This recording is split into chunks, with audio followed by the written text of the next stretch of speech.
Teddy, the Ring magazine, what does it mean to you?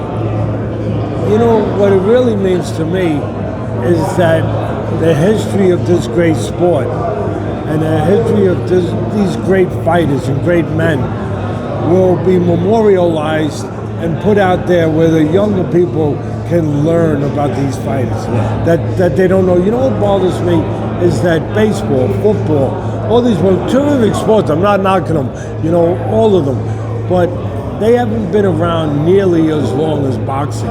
Yet their history is available to those players where young people can come and they can learn their history, basketball, football, baseball, of those sports. It's not available enough in our sport.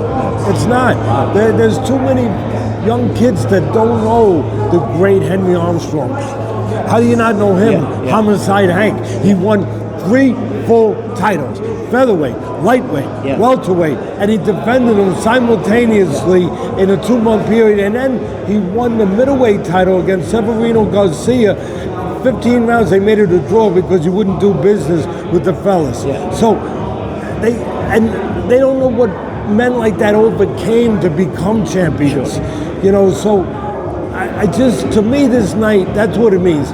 Revitalizing this great magazine, that history will be saved. That history will be brought forward, where the young people in our world can learn about these fighters, and that those fighters will get their due recognition.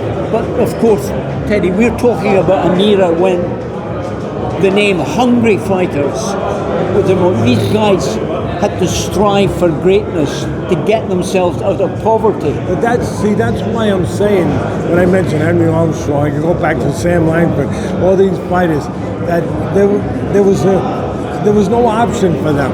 It was their only way out.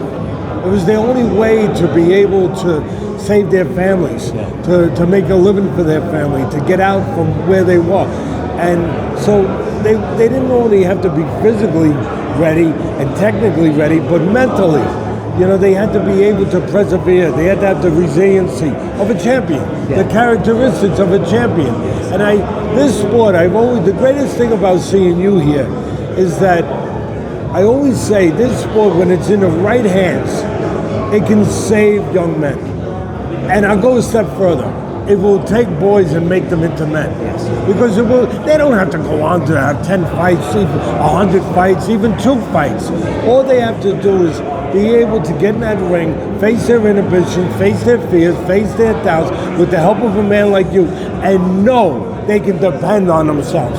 You do that, and you do that quietly for so many young kids in the gym where you are. And you know what? I want to shake your hand for that. Teddy, I want to thank you for that. Listen, you've made my night because I've met a hero tonight, and I appreciate that you're giving us time for this interview. You're the hero.